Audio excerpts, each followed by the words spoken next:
ਸੰਘਰਸ਼ ਹੈ ਇਹ ਤਿੰਨਾਂ ਬਿੱਲਾਂ ਤੋਂ ਤਿੰਨਾਂ ਕਾਨੂੰਨਾਂ ਤੋਂ ਸ਼ੁਰੂ ਹੋਇਆ ਸੀ ਤਾਂ ਇਸੇ ਦੇ ਚੱਲਦਿਆਂ ਵੱਖ-ਵੱਖ ਸੰਘਰਸ਼ ਦੇ ਲੋਕ ਕਿਸਾਨਾਂ ਦੇ ਸਮਰਥਨ ਦੇ ਵਿੱਚ ਉਤਰਨੇ ਸ਼ੁਰੂ ਹੋ ਗਏ ਨੇ ਤਾਂ ਜਿੱਥੇ ਬਹੁਤ ਸਾਰੇ ਕਿਸਾਨ ਅਤੇ ਹੋਰਨਾਂ ਵਰਗਾਂ ਦੇ ਲੋਕ ਕਿਸਾਨਾਂ ਦੇ ਸਮਰਥਨ ਦੇ ਵਿੱਚ ਉਤਰੇ ਹੋਏ ਨੇ ਤਾਂ ਉੱਥੇ ਹੀ ਵੱਖ-ਵੱਖ ਸੰਗਠਨਾਂ ਦੇ ਜੋ कार्यकर्ता ने वो भी किसानों के समर्थन के उतरे ने। राजस्थान तो साडे नाल मौजूद ने राष्ट्रीय अध्यक्ष ने जो राष्ट्रीय संघ के उन्होंने असीं गलबात करांगे। सत श्री अकाल सर जी, मैं ताराराम महना, राष्ट्रीय अध्यक्ष राष्ट्रीय मूल निवासी संघ, जिसे शॉर्ट में हम RMS कहते हैं।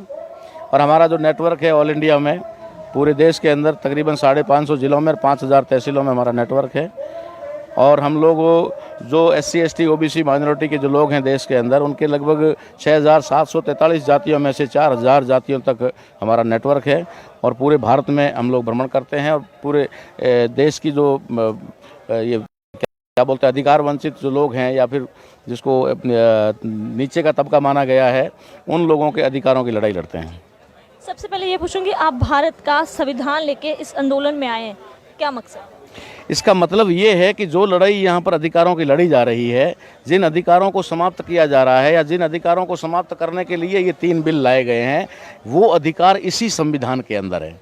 किसानों को धरती का अधिकार, ज़मीन का मालिकाना अधिकार इसी भारतीय संविधान के आर्टिकल 19 में दिया गया था, ठीक है ना। लेकिन बाद में उन लोगों ने जो हज़ारों साल से उन्होंने अधिकार नहीं दिया था, उन लोगों ने 1978 के अधिनियम 2 के तहत आर्टिकल 19 के अंदर बदलाव किया और बदलाव करके उन्होंने जो है 20 जून 1979 को उसको बिल्कुल ही हटा दिया, वहाँ से किसानों का मालिकाना हक ही ख़त्म कर दिया और वहाँ की राज्य सरकारों को भू का धारक बना दिया, लैंडलॉर्ड बना दिया। तो ये धोखा तो उस समय हुआ था, लेकिन उस समय हो सकता है हमारी भी उम्र नहीं थी इस समझने की, और जो है किसान उस समय समझ नहीं पाया था, क्योंकि किसान तो बेचारा खेत में काम करता रहता है, उसको तो खेत से मतलब होता है। वहाँ उनके जो अधिकारों की रक्षा के लिए किसान नेता जाते हैं, वे पार्टियों की टिकट से जाते हैं और वो पार्टी के टिकट के चक्कर में वो नहीं बोलते हैं, इसलिए उनके अधिकारों का हनन जहाँ पर होता है चुपचाप तरीके से होता है।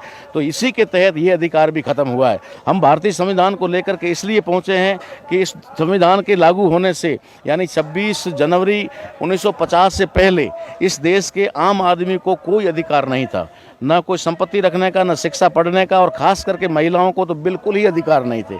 महिलाओं को तो पैतृक संपत्ति में भी अधिकार नहीं था, पढ़ने का भी अधिकार नहीं था, सिर्फ पैर की जूती समझा जाता था, सिर्फ और सिर्फ उसको घर की दासी समझा जाता था, ठीक है ना। तो ये जो अधिकार इस संविधान के अंदर हम लोगों को मिले, संविधान सभा में बाबा साहब अम्बेडकर ने लड़ झगड़ करके ये अधिकार बहाल करवाए, वे अधिकार उन लोगों को मंजूर नहीं थे, किसी भी कीमत पर उनको मंजूर नहीं थे, क्योंकि उन्होंने ज़बरदस्ती लड़ झगड़ करके वो बहाल किए थे। तो जो 2000 साल तक जिस वर्ग को और महिलाओं को अधिकार नहीं दे रहे थे, वे इस संविधान से खुश नहीं थे। तो उन्होंने 26 जनवरी 1950 के दिन ही नेपाल की राजधानी काठमांडू में बैठ करके ये प्रस्ताव पास किया कि इंडियन कॉन्स्टिट्यूशन को हम नहीं मानते, भारत के राष्ट्रीय ध्वज को हम नहीं मानते, और हम जो है हमारा मनुस्मृतियाँ है और जो हमारा भगवा ध्वज है उसी को हम लोग हमारा जो मानेंगे। ऐसा उन्होंने उसी समय ऐलान कर दिया था। और उसके बाद में उन्होंने धीरे धीरे इस संविधान के अंदर अमेंडमेंट के नाम पर यानी संशोधन के नाम पर बदलाव शुरू किए। मैंने जब 2010 के बाद में संविधान पर काम शुरू किया, आज 20 साल, मुझे 21 साल हो गए हैं संविधान पर काम करते हुए, तो मैंने संविधान को सबसे पहले पढ़ा, फिर उसमें होने वाले संशोधनों को पढ़ा। जब मैंने संविधान को पढ़कर संशोधन पढ़े तो मुझे पता चला कि ये किसी भी प्रकार का कोई संशोधन नहीं था, कोई अमेंडमेंट नहीं था, कोई सुधार नहीं था, ये तो प्योरली बदलाव था। एक बात जरूर कहना चाहूँगी, क्यों लगता है कि हमारे अंदर इतनी जागरूकता नहीं है? क्योंकि बहुत सारे लोगों को ये पता ही नहीं होगा, क्योंकि हमें तो यही लगता है कि सरकार हमारे भले के लिए जो संशोधन कर रही है। क्या मानते हैं, रीजंस क्या है कि जो ग्राउंड लेवल तक ये जानकारी पहुंच ही नहीं पाती? बहुत अच्छा सवाल आपने किया है कि अगर सरकारें संविधान के प्रति ईमानदार होती तो संविधान लागू होते ही इसे स्कूलों में पढ़ाया जाता और अनिवार्य तौर पे पढ़ाया जाता। जिस तरीके से दूसरे सब्जेक्ट बच्चे इस इच्छा से ले सकते हैं, लेकिन ये कंपलसरी रूप से पढ़ाया जाना चाहिए था। अगर ये कंपलसरी रूप से पढ़ाया जाता तो बच्चा उसके बारे में पूरी तरह से जानकार होता और अपने हक और अधिकारों के बारे में भी पूरी तरह से जानकार होता। अगर वो जानकार होता तो पूरी तरह से जो अधिकार समाप्त किए जा रहे हैं उसके खिलाफ आवाज़ उठाता। लेकिन यहाँ क्या हुआ है यहाँ संविधान नहीं पढ़ाया गया और एक एजुकेशन ऐसी दी जिससे आपको नौकर बनना है, नौकरी प्राप्त करनी है। तो नौकरी के लिए उन्होंने क्वालिफिकेशन किया, योग्यता की, प्रोफेशनल एजुकेशन ली और उस लाइन में घुस गए और उसके बाद नौकरी लग गई। नौकरी लगने के बाद में बस मस्त हो गए, हमारा उद्देश्य पूरा हो गया। लेकिन उन्होंने राष्ट्र निर्माण की भावना नहीं पैदा की। राष्ट्र निर्माण की भावना इसलिए नहीं पैदा की क्योंकि वो जानते थे कि लोग अगर संविधान के प्रति जानकार हो जाएंगे तो जो हम इनके अधिकार समाप्त कर रहे हैं इनकी भी इनको जानकारी हो जाएगी। इसलिए उन्होंने जानबूझ करके इस संविधान को नहीं पढ़ाया और स्कूलों में भी एक ऐसी एजुकेशन दी जो सिर्फ बच्चे को, महिलाओं को साक्षर कर पाई, वो ज्ञान नहीं दे पाई, ज्ञान वाली एजुकेशन नहीं दी। जिस एजुकेशन की जरूरत थी वो एजुकेशन उनको नहीं मिल पाई। संविधान का आपने विश्लेषण किया है, पूरा अध्ययन किया है। जो 3 काले कानून हैं उनको अक्सर किसान शुरू से बोल रहे हैं कि ये हमारे हित में नहीं है, हित में नहीं है। हालांकि सरकार पुरजोर जोर लगा रही है किसानों को मनाने के लिए कि ये किसानों के हित में है। ऐसा भी कहा जाता है कि किसान भोले हैं, अनपढ़ हैं, उन्हें पता नहीं। आपने तो विश्लेषण किया है, आप थोड़ा बताएं इन काले कानून। मैं आपको ये बताना चाहूँगा कि संविधान के अंदर संशोधन तो पहले हो चुका है, अभी काले कानून लाए गए हैं। मैं आपको ये बताना चाहूँ पहले तो कि संविधान के लागू होने से पहले किसानों को अपनी मालिकाना अधिकार भी नहीं था और फसल पर भी उनका कोई अधिकार नहीं था। उनकी फसल जो होती थी उसको पहले ही आंक लिया जाता था जमींदारी प्रथा में और आंक करके फिर वो जमीन फसल उठाकर ले जाते थे। उसके बच्चों को खाने पीने के लिए भी अनाज नहीं छोड़ते थे। ये स्थिति उस समय थी। उनको कोई रेट वगैरह, कीमत वगैरह कुछ भी नहीं था। जो जितना मर्जी है वो ले जाते थे और उसके लिए थोड़ा बहुत खाने को छोड़ देते थे। ये प्रथा थी। उस प्रथा को बदल करके बाबा साहब अम्बेडकर ने संविधान में लैंडलॉर्ड भी बनाया और साथ ही साथ उनको कहा कि तुम्हारी जो फसल है इसकी तुम्हें वास्तविक कीमत जो है मंडियों में मिलेगी। इसलिए उन्होंने सरकारी उपज मंडियों का प्रावधान किया। सरकारी उपज मंडियां बनाई जहां किसान अपना अनाज जा करके बेचेंगे। और वहां क्या होता था, वहां किसी सरकार को या फिर वहां पर किसी दुकानदार को रेट तय करने का अधिकार नहीं था। वहाँ पर सारे किसान इकट्ठे होते थे और सारे के सारे किसान अपना अनाज रख करके उसके बाद में हराजी करते थे। उसको शब्द है उसके लिए हराजी। हराजी मतलब सब मिलकर उसका रेट फिक्स करते थे। मूंग का ये भाव होगा, चावल का ये भाव होगा, जो है बाजरे का ये भाव होगा, गेहूं का ये भाव होगा। उसके बाद उनका वो अनाज बिकता था, चाहे खरीदार कोई भी हो। लेकिन रेट तय करने का मंडियों में जो अधिकार था वो किसानों को था। जिस तरीके से फैक्ट्री में पैदा होने वाले प्रत्येक प्रोडक्ट का फैक्ट्री के मालिक को अधिकार होता है एमआरपी नियुक्त करने का, ऐसा ही किसान को अधिकार था कि किसान अपनी रेट का फसल का कीमत तय करेंगे और उसके बाद वो बेचेंगे। लेकिन उन्होंने धीरे धीरे मंडियों को कमज़ोर किया, प्राइवेट किया, कालाबाजारी की। और कालाबाजारी में उन लोगों को जैसे कहीं भीड़ में लाइन में खड़ा होना होता है, कहीं रसीद कटवाना होता है, कहीं कुछ होता है, ऐसी स्थिति में उन्होंने काला बाजार में अपना अनाज बेचना शुरू कर दिया। जब उन्होंने काले बाजार में अनाज बेचना शुरू कर दिया, धीरे धीरे उनकी आदत हो गई। जब वो आदत में शुमार हो गया तो उसके बाद में उन्होंने मंडियों को धीरे धीरे कमज़ोर कर दिया, मंडियां ख़त्म कर दी। और जो मंडियों के अंदर दुकानें थी वो भी उन लोगों ने पूंजीपतियों को, यानी कि इस देश के अंदर जो व्यापारी वर्ग है उसी को दे दी, किसानों के पास में नहीं रखी। ऐसा करके उन्होंने मंडियों को कमज़ोर किया। तो मंडियों को कमज़ोर किया, उसके बाद में पूरी तरह से वो कालाबाजारी शुरू हो गई। लेकिन आज जो ये 3 काले कानून बनाए गए हैं और जिस तरीके ये काले कानून बने हुए तो पहले से हैं, अब सिर्फ उसको इम्प्लीमेंट किया जा रहा है। मैं बार बार शब्द इस्तेमाल कर रहा हूँ कि वे इस पर अमल कर रहे हैं। यानी कि जो ज़मीन किसानों से उन्होंने पहले ले ली थी 1978 में, 79 में, वो ज़मीन अब कॉरपोरेट्स को देने के लिए, क्योंकि वो ज़मींदार और जागीरदारों को तो वापस नहीं देंगे क्योंकि उन पर भरोसा नहीं रहा, इसलिए वो अब की बार कॉरपोरेटर्स को दे रहे हैं, पूंजीपतियों को दे रहे हैं, कॉन्ट्रैक्ट पर दे रहे हैं। तो उन्होंने जो 3 बिल पास किए उसमें पहला बिल ये है कि अब तुम्हें एमएसपी का गुलाम नहीं रहना है, तुम अपनी मर्जी से, आज़ादी से कहीं पर भी अनाज बेच सकते हो। तो उससे क्या होगा, उससे ये होगा कि किसान को जब बाहर मार्केट में अडानी, अंबानी या और भी कोई पूंजीपति है वो 10 रुपये, 5 रुपये, 1 रुपया रेट ज़्यादा देगा तो किसान उस लालच में उधर जाएगा। किसान जब उस लालच में उधर जा करके वहाँ अनाज देगा तो मंडियाँ पड़ी रहेगी। मंडियाँ जब खाली पड़ी रहेगी, कर्मचारी जब बेकार हो जाएंगे, वहाँ खंडर हो जाएगा। उसके बाद ये लोग धीरे धीरे मंडियों को लॉक लगा देंगे। जब ये मंडियों को लॉक लगा देंगे, किसान के पास में अनाज बेचने का कोई विकल्प नहीं बचेगा। उस समय जब वो अपना माल जो पूंजीपतियों के पास बेचने जाएगा तब वो कहेंगे भैया तेरी तो क्वालिटी खराब है, इसलिए जो है हम लोग 20 रुपये नहीं दे सकते, इसका 10 ही आएगा, इसका 12 आएगा। ऐसे करके वो भाव में अपनी मनमानी करेंगे। फिर उनसे खरीद करके, मजबूरी है, उसको मालूम है कि बिजली का बिल भरना है, लोगों को कर्जा चुकाना है, दवाई वाले का प्याज देना है, खाद वाले का पैसा देना है, ये सारा जब उसको चुकाना है तो बेचना मजबूरी है। बेच करके वो घर जाएगा, वो उस अनाज का, उस फसल का जो भंडारण कर देगा।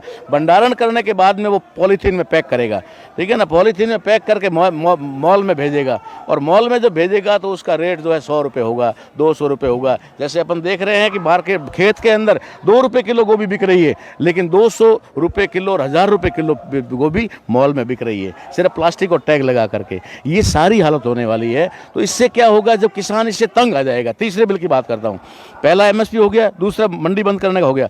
जब ये MSP और मंडी दोनों खत्म हो गया तो उसके बाद किसान जब खेती करेगा तो किसान कमज़ोर हो जाएगा।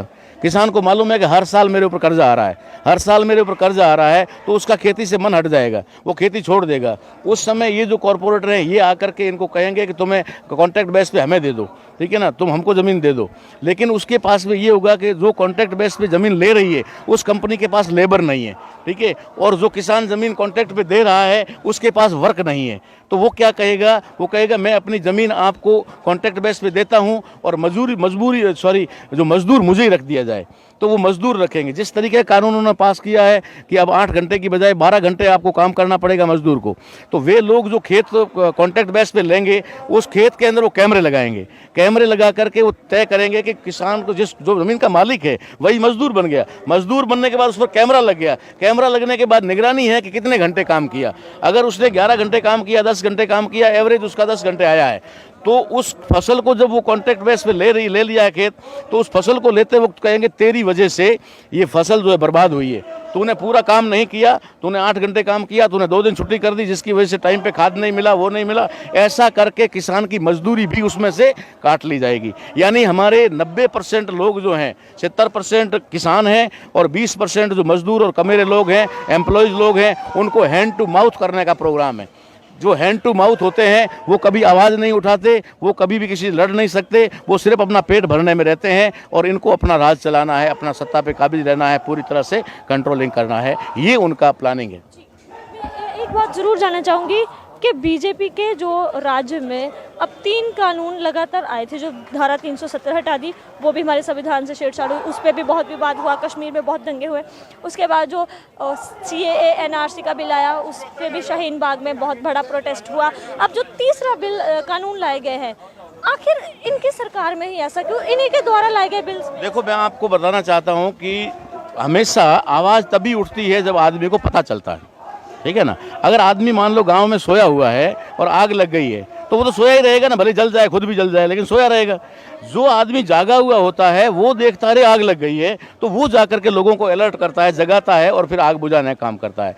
तो जहाँ जहाँ पर भी ये काले कानून बने हैं, काले कानून तो सैकड़ों बने हैं, लेकिन उनमें जहाँ जहाँ पता चला है वहाँ विरोध हुआ है।